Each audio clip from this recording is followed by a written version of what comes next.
d'abord, je veux vous dire que moi, depuis que je suis papa, j'ai vécu des grands changements. Moi, je ne suis jamais malade, OK? Et puis, depuis que ma petite a commencé la garderie, je suis encore plus souvent malade. On a décidé de la garder, on est très contents. Et puis, un beau matin, j'ai une grosse grippe matinienne, une grosse grippe. Je ne pouvais même pas travailler tellement je me sentais pas bien. J'avais une grosse grippe d'homme qui me faisait souffrir comme un petit garçon de 5 ans. Et puis là, je souffrais. Puis en souffrant, je me suis dit, « Hey, Emmanuel, arrête de chialer. » Mais je vous le dis, je souffrais. Et je commençais à me dire, « Ah, oui, je souffre, c'est vrai, mais je dois quand même être reconnaissant parce que moi, je souffre beaucoup. Mais lui, Jésus, il a tellement souffert plus que moi. Jésus, lui, a donné son corps tellement il a souffert. Puis après ça, moi, j'aime me remettre en question. J'aime pas avoir une foi aveugle. J'aime me questionner des fois. Puis il y a mon côté questionnement qui disait, oui, c'est vrai, c'est fort ce que Jésus a fait, mais quand même, il y a plusieurs personnes qui donnent leur corps sur une base régulière quand même. On va se le dire, il y a des gens qui sont tatoués qui donnent leur corps. Hein? Des gens qui sont tatoués de la tête aux pieds. Ceux qui sont tatoués, soyez bénis ce matin. Il y a des gens, honnêtement, il y a des gens qui donnent leur corps d'une autre façon. Il y a les prostituées qui donnent leur corps. Mais je me suis dit, non, mais Jésus a fait plus qu'il n'a pas donné seulement son corps. Jésus a donné sa vie. Mais je me suis remis en question quand même. Moi, je me suis dit, ouais, mais c'est bien ce que Jésus a fait. Mais Jésus a donné sa vie, mais il y a plusieurs personnes qui donnent leur vie. Il y a des martyrs qui donnent leur vie, des gens qui ne sont pas chrétiens qui donnent leur vie. Il y a des gens qui font même des suicides collectifs qui ne sont pas nécessairement des chrétiens qui le font. Puis, attends, je me suis ramené à moi-même. Je me suis dit, oui, mais Jésus, il a fait encore plus que ça. Il a fait le plus important. Jésus a donné son identité. Jésus n'a pas seulement donné son corps, il n'a pas seulement donné sa vie, il a donné son identité. Parce que lui a quitté son trône alors qu'il était le roi des rois. Il est venu sur terre, il a donné son identité. Vous n'êtes pas convaincu? Mais je vais vous raconter l'histoire de mon ami Johnny. Johnny a fait un peu ce qui est comparable à Jésus. Johnny était un Polynésien, l'un des commerçants les plus habiles des îles du Pacifique Nord-Sud. Il était beau, fort, intelligent, riche, oui, comme Pasteur David. Il était considéré comme un leader dans sa région. Dans l'île voisine vivait une femme du nom de Saria. On ne la remarquait pas pour sa beauté. Elle était ordinaire, elle était maigre et avait besoin de produits Mary Kay, admettons. Elle se promenait dans le village, les épaules courbées, comme si elle portait un fardeau invisible. Pourtant, contre toute attente, Johnny aimait Saria. Selon la coutume de celle-ci, un homme devait acheter sa femme au père de la jeune fille désirée. En moyenne, 2 ou 3 vaches suffisaient. En achetant une vache, vous aviez une très belle femme. 2 vaches de plus, vous achetiez une femme, une vache d'une beauté exceptionnelle, avec en prime un bel ensemble de couteaux. Johnny, pour Saria, a donné 8 vaches. Pourquoi débourser le quadruple du prix exigé pour obtenir la main de Saria? C'est simple. Johnny voulait qu'elle sache qu'à ses yeux, elle avait beaucoup plus de valeur que les autres femmes. Il témoignait ainsi de la valeur qu'elle possédait. Pour lui, elle valait 8 vaches. Un jour, une voyageuse qui avait entendu parler de cette histoire voulut rencontrer personnellement Saria. En la voyant, elle est restée bouche bée. Elle dit, « Saria est la plus belle femme que j'ai vue de ma vie. Ses épaules solides, son menton relevé et l'éclat de ses yeux traduisent une fierté qu'on ne peut pas manquer. Elle était devenue ce que Johnny avait déclaré à son sujet. » Puis on peut devenir blasé de ce que Jésus a fait, hein? Comme je l'étais moi lorsque je me critiquais quand j'étais malade.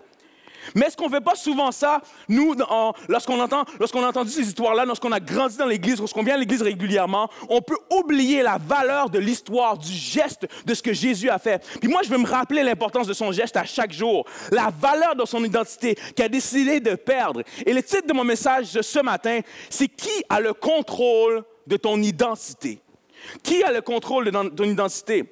Il y a Lord Acton qui a dit ceci.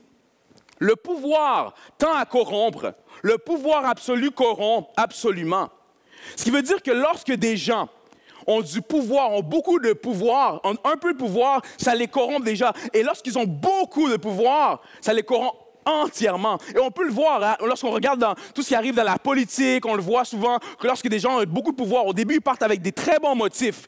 Mais avec le temps, avec le pouvoir, pas tous, hein, je ne vais pas mettre tous les politiciens dans le même panier, mais plusieurs d'entre eux, lorsqu'ils sont en leadership, ont une plus grande place, on voit que l'intégrité prend le bord, excusez-moi l'expression. Mais Jésus, lui, malgré son grand pouvoir, malgré toute l'autorité qu'il avait, lorsqu'il est venu sur terre, il était là pour servir. Son identité, lui, restait la même. Il était là pour servir et pour aider, pour donner. L'exploit de Christ est dans la perte de sa dignité, mais surtout dans la perte de son identité. Et nous, en tant qu'être humain, des fois, une des choses qui nous ramène des fois à notre identité et qui nous fait la questionner, c'est lorsque souvent on regarde à la télé, on regarde aux personnalités publiques. Et ce matin, j'aimerais qu'on fasse cet exercice-là, chacun d'entre nous, de réaliser que des fois, on est tous comme ça un petit peu. Par exemple, là, je regarde l'image de mon ami Cristiano Ronaldo. Je me dis, est-ce que Dieu, tu m'as donné le bon corps des fois? J'aimerais être Cristiano, autant pour avoir son argent que pour avoir son physique. Hein? Puis des fois, honnêtement, ça nous fait un peu de bien de regarder Cristiano avant. Hein, messieurs? Il est fatigant, beau, Cristiano, un des hommes les plus beaux du monde, selon les gens. Mais ça nous fait du bien de voir le regarder avant. Hein? Comment il était un petit peu moins beau. Amen? Est-ce que je suis le seul, messieurs? On peut-tu se le dire ce matin? Parfait, merci mon frère, j'ai vu ta main. J'ai vu ta main. On va continuer notre thérapie commune ce matin. Jennifer Lopez, mesdames, elle vieillit. À chaque année, on dirait qu'elle est encore plus belle. On va se le dire, mesdames, ça nous fait du bien de voir comment Jennifer était avant. Je veux entendre des femmes ce matin. Hein? Chacun d'entre nous, on peut le confesser. Est-ce qu'on peut continuer encore une fois pour ça nous fait du bien, messieurs? Les gars, Tom Cruise, 65 ans, fait encore ses cascades, toujours aussi beau. Il nous frustre, hein, messieurs? Amen. Est-ce qu'on peut se le dire? Ça nous fait du bien de le regarder avant. Celle-là, je vous avoue, m'attristait un peu. Parce que, oui, Britney Spears, on le voit, puis moi, ça m'est venu me chercher quand même, parce que je me dis souvent, ces personnalités-là ont tellement un pouvoir, peuvent avoir une influence, peuvent avoir un impact. Moi, en tant qu'artiste, c'est une de mes missions, c'est une de mes désirs. C'est de, oui, performer dans l'Église, mais de performer à l'extérieur de l'Église. Parce que les gens ont besoin de gens qui ont de l'influence, qui vont changer leur vie. Puis quand je regarde Britney Spears, quand je regarde avant et après ce qu'elle a vécu et tout ça, je me dis tout le pouvoir qu'elle pouvait avoir, toute l'influence qu'elle pouvait avoir dans la vie de tellement de jeunes, mais parce qu'elle était en recherche de son identité, gaspille tout son potentiel, alors que tous les déboires qu'elle vivait avec la drogue, etc. Puis je veux juste nous rappeler à quel point on a un rôle en tant que chrétien de rappeler aux gens leur identité et la valeur qu'ils ont en Dieu. Puis ça me touche de voir l'image de Britney Spears. Et pour faire un lien avec la situation, hein, on peut avoir tellement de pouvoir, mais est-ce qu'on est vraiment en contrôle de son identité? Ça me touche parce que je me dis que juste elle est juste une autre fille sur Terre qui n'est pas en contrôle de son identité. Puis, personne ne peut dire, moi, j'ai un contrôle complet de mon identité. J'ai un contrôle complet de ma vision parce que lorsqu'on regarde justement à ce que les médias nous diffusent, on se remet ce que notre voisin possède, ou ce que nous on a, ou ce qu'on n'a pas. Notre identité on doit toujours la ramener à qui on est en Dieu, en Jésus. Et on va faire un autre test ensemble. Je veux challenger votre intégrité et votre honnêteté ce matin. Moi, je suis le premier à avoir répondu. Qui ici, tu es marié et tu as dit publiquement devant les gens que tu t'engageais à respecter ton époux et ton épouse, mais tu lui as déjà manqué de respect? Lève la main ce matin. Merci pour votre franchise. Qui ici, tu es chrétien et tu sers le Dieu de la vérité? Tu as proclamé, tu sers le Dieu de la vérité. Tu sais que Dieu t'appelle à ne pas mentir, mais tu as déjà fait un mini-mensonge. C'est déjà arrivé. Identité, hein? Qui ici, tu dis, hey, moi, là, je ne ferai plus jamais quelque chose. J'ai pris une résolution, je vais changer. Mais peu de temps après, tu as arrêté. Chacun d'entre nous, hein? C'est un défi pour nous. C'est un défi pour nous tous, c'est un défi pour les chrétiens. Puis on sait qu'on est des enfants de Dieu, mais on doute de notre place au ciel. Ça nous arrive aussi. Je l'ai vécu, moi, en tant que pasteur de jeunes et en tant que pasteur assistant, je le voyais, de dire plusieurs personnes qui me disaient « Ah, mais oui, mais je crois en Dieu, mais en même temps, je doute de ma place au ciel, de mon identité. Est-ce que j'ai le droit, mais j'ai fait tel péché, est-ce que je vais avoir le droit d'aller au ciel? » On sait qu'à ses yeux, on a de la valeur, mais on se sent nul quand il y a un événement, il y a un party et qu'on apprend sur les médias sociaux, par exemple, qu'on n'était pas invité. On se dit pourquoi? Pourtant j'ai de la valeur, mais pourquoi je ne suis pas invité? Pourquoi? On sait que notre identité n'est pas dans ce qu'on achète, mais on surconsomme et on achète pour faire partie d'une certaine gang.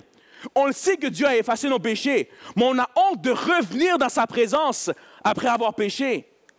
Mais si on souffrait des fois de dyslexie identitaire et que la seule solution était de remettre notre identité à chaque jour entre les mains de celui qui a perdu son identité pour que nous, on puisse en avoir une. Et cette dyslexie identitaire amène une crise d'identité.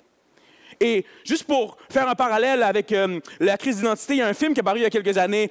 En anglais, c'est Catch Me If You Can, Appelle-moi si tu peux, avec Leonardo DiCaprio. L'image va apparaître à l'écran. Et c'était fort dans cette histoire-là parce que c'est une histoire vraie, l'histoire de Frank Abagnale qui, dans les années 60, dès l'âge de 16 ans, il utilise des chèques falsifiés afin de voyager aux frais de la Pan American World Airways. Et il a voyagé à travers 26 pays avant d'avoir atteint ses 19 ans.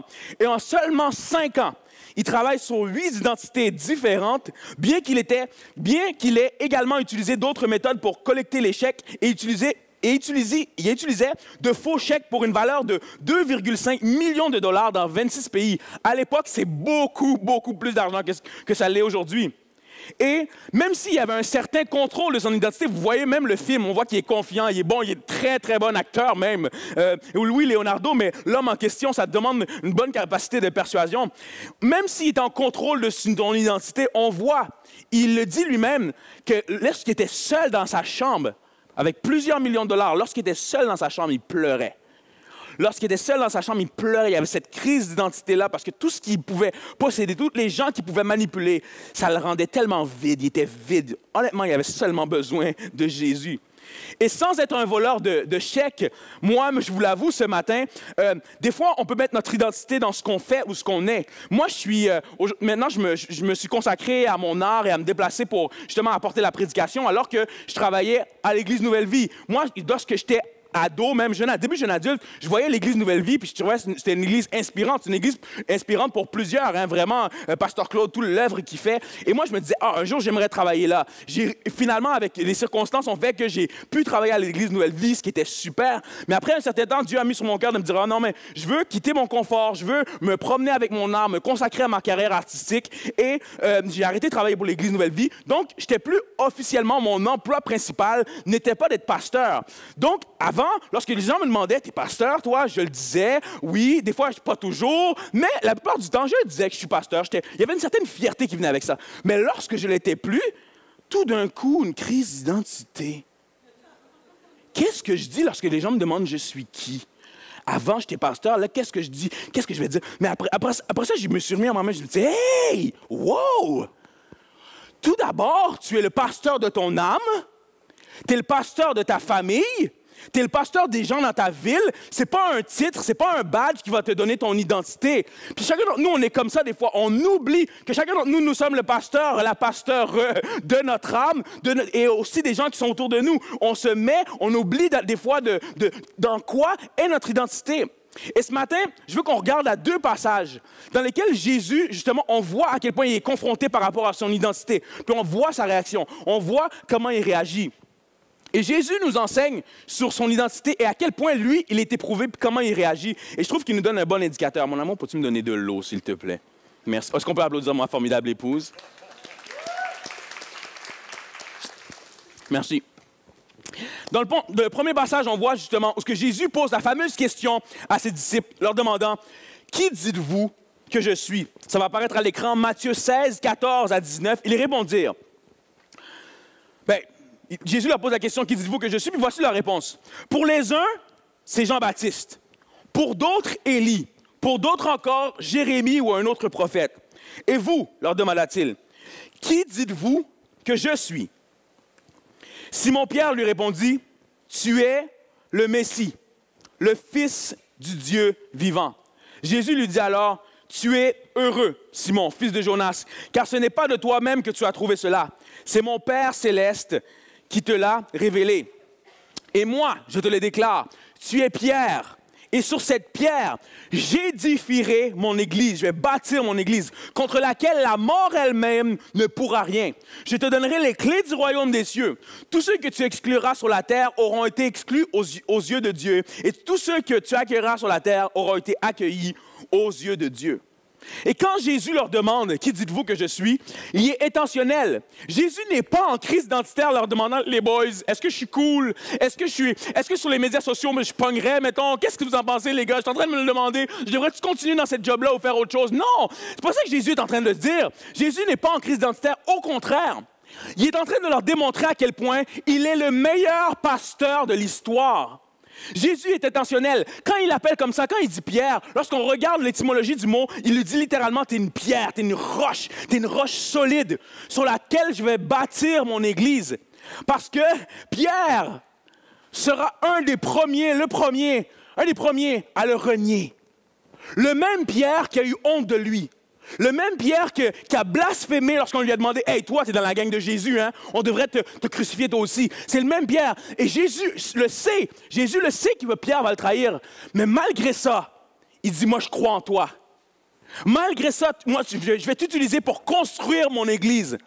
Jésus est le meilleur des pasteurs. Il est en train de nous dire à nous encore aujourd'hui, malgré des erreurs, je crois en toi. Malgré que je sais que tu vas me trahir, que tu vas me décevoir, que tu vas pécher, que tu vas faire de petits mensonges, peu importe ce que tu vas faire, moi, je crois en toi puis je vais continuer de croire en toi. Est-ce qu'il y en a qui le croient ce matin? Est-ce qu'on peut applaudir ce Dieu-là qui croit en nous malgré ce qu'on fait, qui est tellement bon?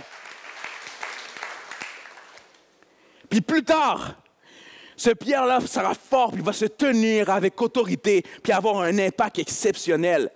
Mais qu'est-ce qui est arrivé? C'est que Pierre, par la suite, lorsque Jésus part crucifié, Pierre change son discours. Son discours sur lui-même change. S'il arrive à se tenir devant ces gens-là, devant plusieurs hommes, des gens, même des gens qui avaient crucifié Christ, s'il arrive à se tenir devant eux avec autorité, c'est qu'il a changé son discours. Jésus nous enseigne sur son identité, qu'on est important et qu'en lui, on a une identité qui est forte. Et Jésus dit, tu peux me servir peu importe ce que tu as fait, peu importe ce que tes erreurs. Mais lui, si lui croit en toi, est-ce que toi, tu crois en toi? Je te pose la question ce matin. Qui dis-tu que tu es? Qui dis-tu que tu es? Ailleurs, moi, je ne sais pas pour vous, mais moi, je m'identifie à Pierre. Tellement imparfait. Je sais que j'ai fait des erreurs, je sais que je vais en faire, je suis tellement imparfait, mais je suis tellement rassuré qu'il veut se servir de moi. Quand je regarde à mon passé, quand je regarde à d'où je viens, quand je regarde à ma famille, je me dis « Oh Seigneur, merci que tu veux te servir de moi. » C'est ça qui fait la beauté du christianisme. Dernièrement, j'ai vécu une période de désert spirituel. Ça m'arrive, oui, où je me dis « Ah, j'ai tellement pas envie de prier, j'ai tellement pas envie de chercher Dieu. » Mais je sais que je dois le faire, mais j'ai pas envie. Puis après ça, mais je sentais que dans la prière, que Dieu me reprenait et disait « Hey, tu n'es pas ton désert. » Tu n'es pas ton désert, tu es mon enfant, puis ça peut arriver d'avoir des déserts, des moments de doute, des moments d'incompréhension. Et si tu passes au travers d'un désert ce matin, tu n'as pas envie de prier, tu n'avais même pas envie d'être là ce matin, je veux te dire, tu n'es pas ton désert. Dieu t'aime, recherche-le. Oui, sois intentionnel pour revenir à lui, mais tu n'es pas ton désert. Puis moi, j'ai lu un livre dernièrement qui s'appelle Atomic Habits. Ça a été traduit en français même dernièrement et je vous invite à vous le procurer. C'est un super bon livre. L'auteur s'appelle James Clear. Et James Clear, il aborde une théorie vraiment, vraiment intéressante dans son livre. Et il parle que souvent, c'est un livre qui parle des habitudes. Donc, ce livre-là parle des habitudes. Comment changer, comment vraiment être intentionnel pour changer ses habitudes de vie. Et James Clear, la théorie qu'il partage dans son livre, il dit que une théorie sur laquelle dire que les gens changent vraiment lorsqu'ils changent leur discours sur leur identité. Il dit que les gens, ça y est des recherches qui ont été faites, que les gens qui arrêtent de fumer, ne sont pas ceux qui disent « Hey, je vais arrêter de fumer, je prends la résolution d'arrêter de fumer ». Les gens qui changent vraiment, qui arrêtent vraiment de fumer, c'est ceux qui disent « Je ne suis plus fumeur ». Les gens qui changent leur discours disent « Non, moi, je ne suis plus un fumeur ». C'est pas ceux qui disent « Oh non, moi, j'essaie d'arrêter », c'est ceux qui disent « Non, je ne suis plus un fumeur ». C'est très fort. Et dans la vie, inconsciemment, est-ce qu'on peut se dire, on adopte des identités qui nous rabaissent? Et souvent, on fait ça et on adopte des identités. Moi, je le dis moi-même souvent, on dit, oh, moi, je n'ai pas le sens de l'orientation. On dit souvent, moi, je ne suis pas une personne matinale. On dit souvent, moi, je ne suis pas bon pour retenir les noms des gens. On dit souvent, ah, moi, je ne suis pas bon en maths, ou je ne suis pas bon en calcul mental. Mais est-ce qu'on ne fait pas ça aussi des fois dans le domaine spirituel? On dit souvent, je ne suis pas matinal, je ne peux pas prier. On dit souvent, je ne suis pas un lecteur, je ne peux pas lire ma Bible. On dit, je chante mal, je ne peux pas chanter à l'église. On dit, je ne suis pas capable d'arrêter de regarder des images sensuelles, il y en a partout. On dit, je ne suis pas patient, c'est pour ça que je me fâche facilement. Je ne suis pas bon avec mes finances, c'est pour ça que je ne peux pas donner. Puis inconsciemment, on adopte une identité qui a un impact sur ce qu'on fait, sur notre manière d'agir. Mais Jésus nous le redemande ce matin, je le crois. Qui dis-tu que tu es? Change ton discours ce matin.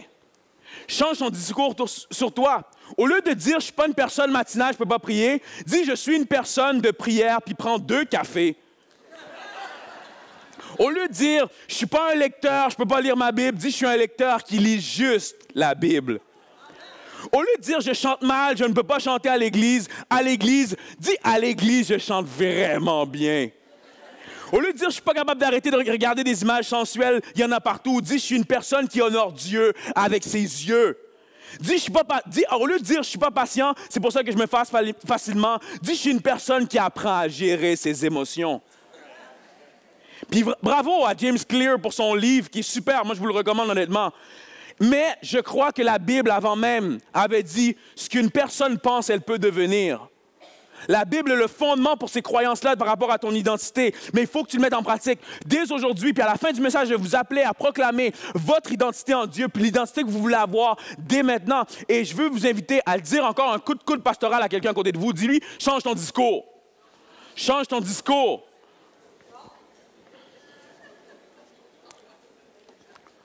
Le deuxième passage qu'on regarde ce matin, c'est Jésus, alors qu'il était prouvé lui-même aussi dans son identité directement par le diable, par l'ennemi qui vient le tenter. Alors que Jésus part dans le désert pour avoir un moment seul avec Dieu, pour aller prier et jeûner. Matthieu 4, 1 à 10. Alors, l'Esprit Saint conduisit Jésus dans le désert pour qu'il soit tenté par le diable. Après avoir jeûné pendant 40 jours et 40 nuits, il eut faim.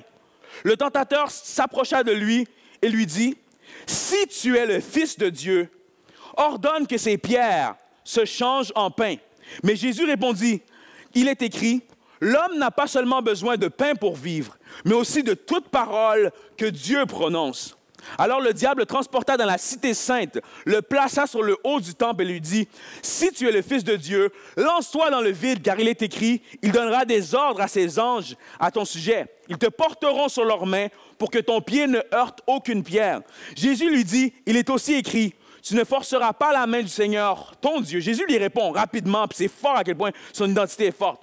Le diable le transporta encore sur une très haute montagne.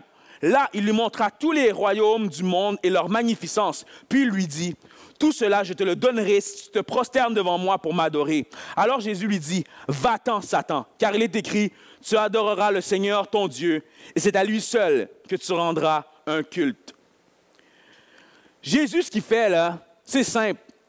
C'est qu'il débranche le discours de l'ennemi. Il ne se pose pas de question de dire, est-ce que tu as vraiment raison? C'est peut-être... Non. Tout de suite, il débranche son discours. Mais Jésus était prêt pour cette rencontre parce qu'il cite des versets qu'il a lus seul. Il se préparait pour ce moment-là. Son identité était déjà enracinée parce que ces versets-là, il les avait lus seul, il les avait médités. Et Jésus s'est préparé à débrancher certains discours. Et ce matin, je veux vous annoncer une nouvelle. L'ennemi va vous envoyer des discours. L'ennemi, des fois, va utiliser quelqu'un, des fois un proche, des fois même un chrétien, une chrétienne, pour vous envoyer des mauvais discours. Te dire que tu n'es pas assez ci, pas assez ça, pas capable de faire ci, pas capable de faire ça. Te dire des mensonges sur toi, des mensonges sur toi pour attaquer ton identité. Mais je veux dire que Dieu t'appelle à débrancher ces discours-là, à avoir cette habitude de dire non, c'est pas vrai, à tout de suite les débrancher. Puis il y a des petites choses dans l'ombre que tu dois faire comme Jésus pour te préparer. Et les 40 jours de Jésus, c'est une partie, mais il faisait des petites choses. Et lorsqu'on voit dans les évangiles que Jésus faisait des petites choses, il allait au temple alors qu'il était jeune pour se préparer. Justement, on faisait le lien avec l'identité et lorsque M. Clear en parle dans son livre, mais moi je crois que la Bible nous le dit aussi, hein, c'est dans les petites choses qu'on travaille notre foi. Et quelles sont les petites choses que tu peux faire pour affirmer ton identité? Et moi, je ne vous dis pas ça parce que je suis un héros, parce que je le fais, puis que je suis tellement bon. Au contraire, moi, j'ai comme vous, là, des fois, ça ne me tente pas de prier, puis je n'ai pas envie de passer du temps avec Dieu. Je vais être franc avec vous. Mais il y a des petites choses que je me dis que je dois faire à chaque jour. J'ai même une petite liste pour dire qu'à quel point j'ai tellement besoin de me rappeler. Des petites choses que je fais pour me dire, « Hey, rappelle-toi ton identité. » Je n'ai pas le choix de lire un verset à chaque jour. Un seul. Puis je serais un menteur de vous dire que je lis 2 chapitres, 3, non, je serais un menteur. Mais à chaque jour, je me rappelle mon identité que je lis un verset. Je lis le verset du jour. Je suis dans cette saison. Il y a une saison où je lisais un proverbe par jour. Puis ça va être vous allez déterminer. Moi, chaque jour, de prendre une minute, commencer par 1 minute, de dire, Seigneur, chaque jour, je passe 1 minute avec toi. Plus tard, vous allez faire 10, ça va être exceptionnel. Mais il y a des petites choses que vous devez faire pour vous rappeler votre identité. Puis je prie que Dieu vous le révèle ce matin, alors qu'on va prier ensemble tantôt. Qu'est-ce que vous devez faire pour vous rappeler et réaffirmer votre identité? Puis si je pouvais résumer le message de ce matin en 2 points, ce serait simple. Le premier, c'est change le discours de ton identité. Et deuxièmement, débranche les mauvais discours sur ton identité. Je vais inviter les musiciens à s'approcher. Tout d'abord, prends la décision de ne plus te voir d'une certaine manière. C'est possible. C'est possible de dire « je change ». Maintenant, j'arrête. Dès aujourd'hui, je me vois d'une manière différente. C'est possible, c'est vraiment possible. Tout d'abord, je ne sais pas, moi, je vous donne des applications, vous faites ce que vous voulez avec, des exemples. Écrire un texte et le rappeler pour solidifier votre discours. Ça peut être un texte de 5-6 lignes où tu te dis « moi, chaque jour, je répète cela pour me rappeler mon identité ». Dis aux gens qui t'entourent de te reprendre si tu as un discours négatif. Moi, j'ai un ami à qui, je vous dis encore une fois, je ne suis pas un héros, je ne suis pas meilleur que vous. Au contraire, j'ai tellement besoin de Jésus. Mais j'ai un ami à moi à qui j'ai un engagement. J'ai dit, hey, on se rencontre 1 fois par mois, on se voit dans un Tim Hortons. Puis je dis, hey, maintenant, là, j'ai réalisé que je fais telle chose, je veux que tu me checkes. Je veux que tu me poses la question régulièrement. Je veux me remettre en question, justement pour me rappeler quelle identité je dois avoir. Tu peux commencer à jouer, Jonathan. Rencontre un pasteur. C'est super la rencontre qu'il va avoir bientôt. Là. Vous voyez que comme votre équipe pastorale sont prêts, il y a une transparence, il y a une ouverture. Donc, profitez de ça pour dire, hey, moi, je vais te rencontrer, voici tel défi. Des fois, c'est même des leaders depuis des années, mais vous êtes gênés de dire, hey, je vais m'ouvrir à un pasteur, à un leader. Mais faites-le. Faites-le de juste vous ouvrir, puis il y a une belle relation ici, puis on va vous accepter, on va vous aimer, on va vous respecter. Peut-être même que Dieu t'appelle des fois à avoir un psychologue. Pour ce que tu vis, pour les défis que tu vis, c'est correct. Vous avez le droit. Pour t'aider à te réaliser, à trouver ton identité en toi. Il y a des choses que tu aimerais changer, réaffirmer ton identité de parents, mais simplement de personne ou de mari. Et deuxièmement, comme je le disais, débranche tes mauvais discours sur ton identité. Écoute des discours spirituels. Écoute justement, peut-être, vous allez vous dire, moi je vais essayer d'écouter une prédication par semaine. Oui, à celle de l'Église, mais à mon travail, je peux, ou dans un autre contexte, vous pouvez prendre le temps d'écouter une prédication, de lire la Bible, comme je le disais, d'avoir un temps de louange. Débranche tes mauvais discours justement pour entendre la voix de Dieu un peu plus. Prie.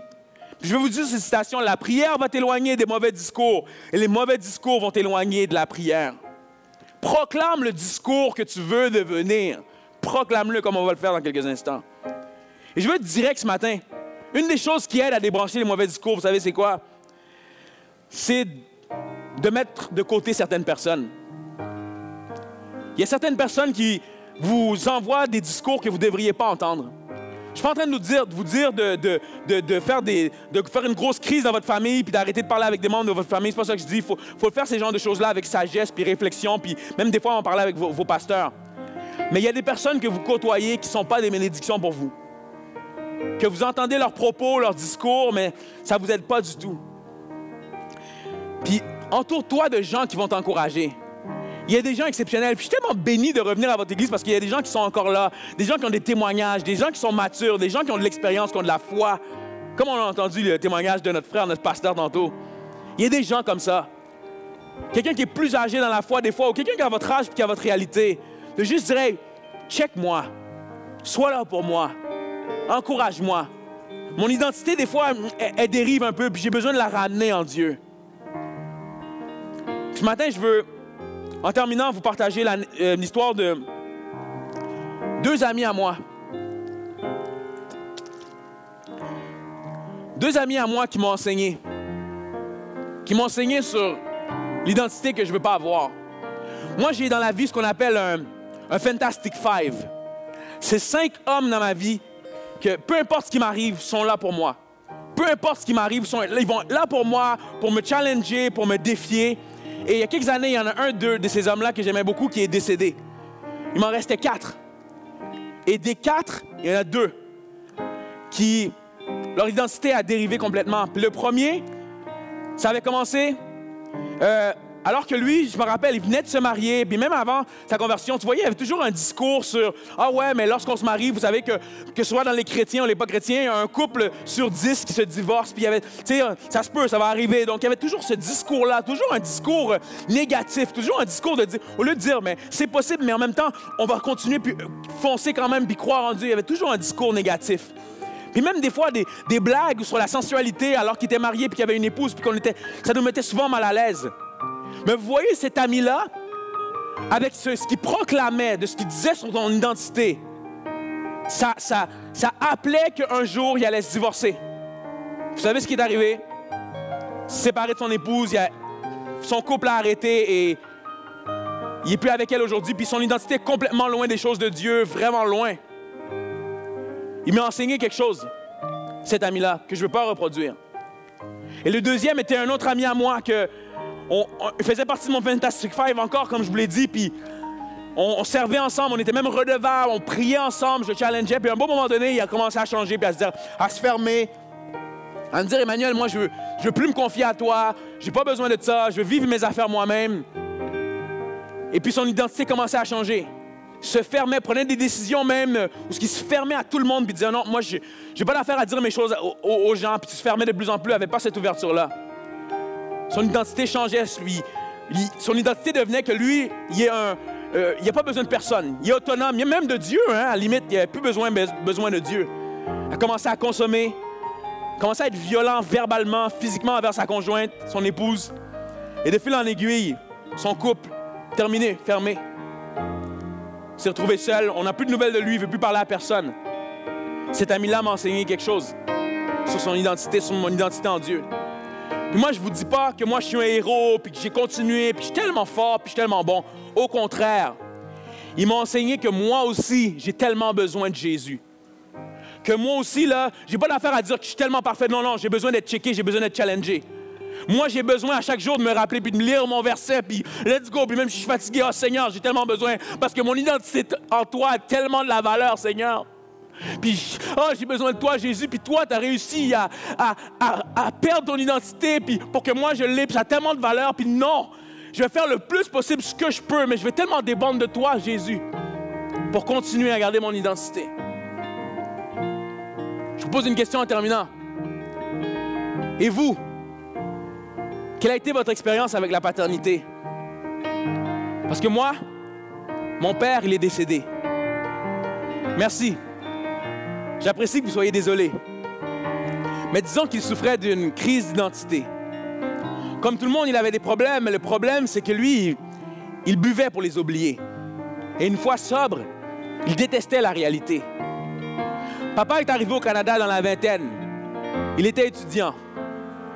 Et dans une fête d'amis, un beau soir, il rencontre maman. Je vous épargne les détails, mais quelques mois plus tard, je fus conçu. Et disons que ma future présence pour lui n'était pas la bienvenue. Ma mère prend son courage à 2 mains et, tout en ayant le cœur brisé, elle met toutes ses forces et son amour, faisant son possible pour m'élever. Aujourd'hui, quand j'y pense, elle a fait un pas pire travail. Mais élever un petit garçon, sans père, côté émotion, ça peut être la pagaille. Je grandis, l'adolescence, j'ai aucune confiance en moi. Mes amis me disent fume, je fume, ils me disent bois, je bois. Waouh! Cette ambiance me donne un sentiment d'appartenance. J'ai pas eu d'amour de papa, alors j'embrasse les dépendances. C'est pas tout. Je vieillis, puis il me faut une petite amie. Mais elle non plus n'avait pas de père, alors nos dépendances affectives s'allient. Je cherche encore l'amour de papa, alors je la trompe. Et sa confiance en moi est salie. Mais après 3 ans et demi, ma première copine me dit « Salut ». Pour oublier, je fume, je bois. Pas besoin de vous dire qu'il y avait un besoin de paternité en moi. Par la suite, j'ai des copines, mais je suis de moins en moins sérieux. J'avais un mal de vivre. En dedans de moi, il y avait un creux. Mais jusqu'au jour où un ami m'avait parlé de son identité en Dieu. C'est difficile à comprendre pour moi parce que mon père n'était pas présent. Alors quand je prie, Dieu, est-ce qu'il m'entend? Est-ce qu'il veut de moi, lui, même si je suis un délinquant? Hey, il doit en avoir des problèmes, Dieu. Est-ce que pour moi, il va avoir du temps? Mais suite à plusieurs questions, il y a eu tellement de réponses. Et croyez-moi, il répond beaucoup plus qu'on le pense. Il m'a aidé à pardonner mon père biologique. Il m'a appris à être un homme, un mari, un père, d'une manière magique. Depuis ma conversion, nous avons une incroyable religion. Non, une relation. Et croyez-moi, il est fidèle et toujours bon. Je crois que chaque être humain a été conçu pour l'avoir comme papa. Mais il n'est pas un tyran, ni un dictateur. Et ce matin, il vous donne le choix. Je crois que chaque être humain a été conçu pour l'avoir comme papa. Mais il n'est pas un tyran. Et ce matin, par ses bras d'amour, il vous donne le choix. Ce matin, je vais simplement vous inviter à fermer les yeux. On va terminer en ayant un temps de prière ensemble. Je vais simplement vous demander de fermer les yeux. Moi, je partage ce message-là, mais je crois que Dieu, lui, peut l'utiliser pour vous parler. Moi, je suis simplement son serviteur. Dieu peut l'utiliser pour vous parler. Vous êtes justement en quête identitaire. Vous venez ici ce matin et puis dites-moi, là, mon identité n'est pas en Dieu. Et j'aimerais le découvrir ce matin, j'aimerais le connaître ce matin. Vous avez connu Dieu, vous êtes chrétien, vous allez à l'église régulièrement, mais votre identité part des fois parce que vous la mettez dans d'autres choses ou un péché qui vous accable, puis vous vous sentez mal, puis vous vous sentez dévalorisé, puis vous dites ce matin, je veux remettre mon identité en Christ. Votre père n'a pas été présent ou a été présent physiquement, mais a été absent émotionnellement. Et ce matin, vous dites, Emmanuel, moi, je veux qu'il devienne mon père pour que je puisse trouver mon identité en lui. Peu importe ce qui vous a interpellé dans le message, ce matin, vous voulez remettre votre identité à Christ. Ce matin, je veux simplement vous inviter là où vous êtes assis, de lever la main. Comme si vous êtes en train de dire, ce matin, je reprends le contrôle de mon identité. Personne ne regarde, les yeux sont fermés, mais vous le dites devant Dieu, avec autorité, avec conviction. Il y a quelque chose dans le message qui vous a interpellé de votre place. Moi, je le fais avec vous. Simplement levez votre main, qu'on puisse prier ensemble.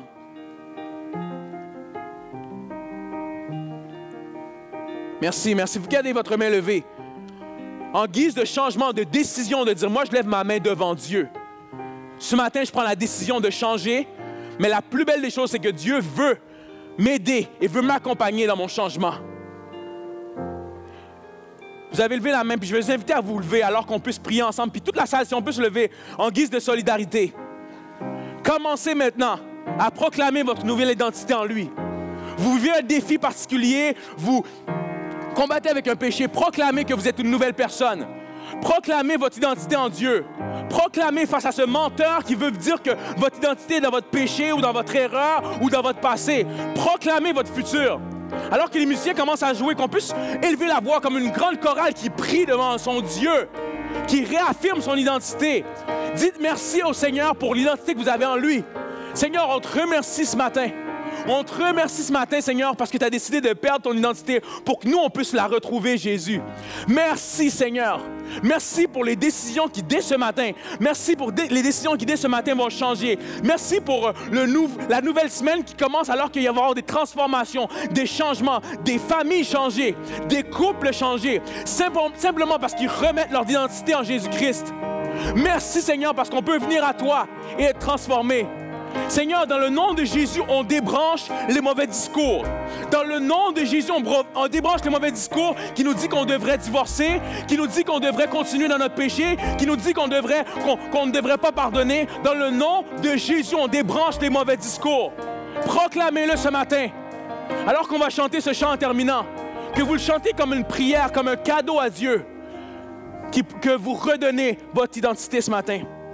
On vient devant l'autel Les bras du Père sont grands